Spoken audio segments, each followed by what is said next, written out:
মুসলমানদের মাঝে এমন কিছু সম্মানিত সৌভাগ্যবান ব্যক্তি আছেন যাদেরকে মুস্তাজাবুদ দাওয়া বলা হয়। আল্লাহ সুবহানাহু ওয়া তাআলার সেই সৌভাগ্যবান নেককার বান্দা যার দোয়া সাধারণত আল্লাহ সুবহানাহু ওয়া তাআলা ফিরিয়ে দেন না।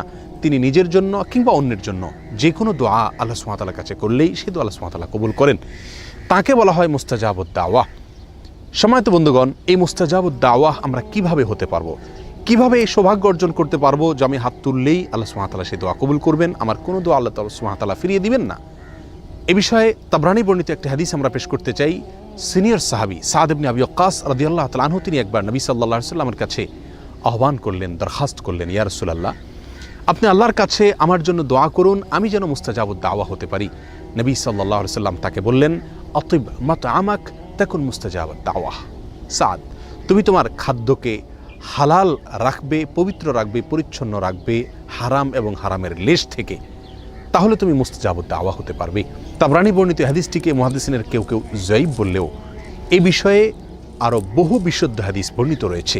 সহিহ মুসলিমের এক হাদিসে নবী সাল্লাল্লাহু আলাইহি ওয়াসাল্লাম ইরশাদ করেছেন যে একজন ব্যক্তি অনেক সময় দুর্গম পথ পাড়ি দিয়ে অনেক দূর দূরান্ত থেকে মক্কায় আসেন, ধুলায় মলিন অবস্থায়, চুল এলোমেলো অবস্থায়, ক্লান্তি এবং সকল কষ্টকে উপেক্ষা করে তিনি এসে আল্লাহর দরবারে হাত তুলেন, দোয়া করেন মক্কায় এসে, বাইতুল্লাহ এসে, এবং তার চাওয়াগুলোকে পেশ করে থাকেন এবং এমনভাবে চান যেন আল্লাহ তাআলা তার দোয়া কবুল করবেনই করবেন।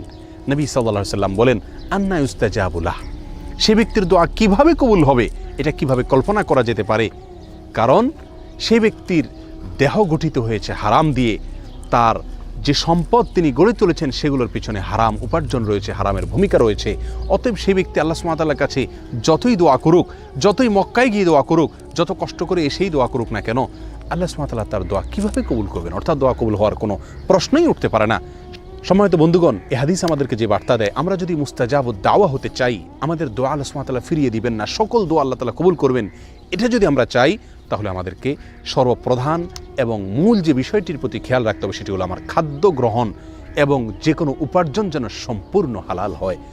সাদ ইবনে আবি ওয়াক্কাস রাদিয়াল্লাহু তাআলা আনহুর একটি বকরি ছিল। একবার বকরিটি তার প্রতিবেশীর ঘরে প্রবেশ করে সেখান থেকে কিছু খাবার খেয়ে বের হয়ে এসেছে।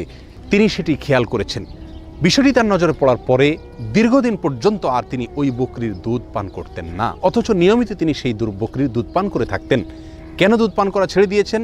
শুধু এই জন্য যে এই বকরি যে খাদ্য গ্রহণ করেছে, অননুমোদিত আরেকজনের খাবার সে গ্রহণ করে এসেছে, অতএব এর ফলে তার দেহ গঠন হবে, তার দুধ সেখান থেকে গঠন হবে, সে দুধ আমি পান করলে আমার শরীরের ভিতরে সেটা প্রবেশ করবে এবং আমার দোয়ার ভিতরে তার প্রভাব পড়বে, আমার দোয়া আল্লাহ সুবহানাহু ওয়া তাআলার কাছে কবুল হবে না, আমি মুস্তাজাবুদ দাওয়া হতে পারবো না।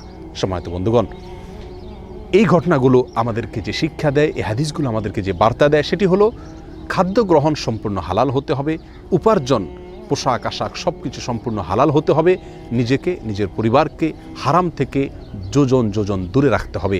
আজকাল দিনের অনেক বিষয়কে আমরা প্র্যাকটিস করি, কিন্তু উপার্জনের হালাল হওয়ার বিষয়টিকে পরিপূর্ণভাবে, পুঙ্খানুপুঙ্খভাবে, সন্দেহ থেকেও দূরে থেকে পিওর হালাল ইনকাম, হালাল উপার্জন গ্রহণ করা, হারামকে বর্জন করার মানসিকতা আজ আমাদের মধ্যে অনেক কম। আসুন হারামকে চূড়ান্তভাবে বর্জন করি, হারামের লেশমাত্র আছে এমন কিছু থেকে দূরে থাকি। আল্লাহ সুবহানাহু ওয়া তাআলা আমাদের সমস্ত দোয়া কবুল করবেন, আমরা মুস্তাজাবুদ দাওয়া হতে পারবো। আল্লাহ তাআলা আমাদের সকলকে সে মর্যাদার অধিকারী হওয়ার তৌফিক দান করুন।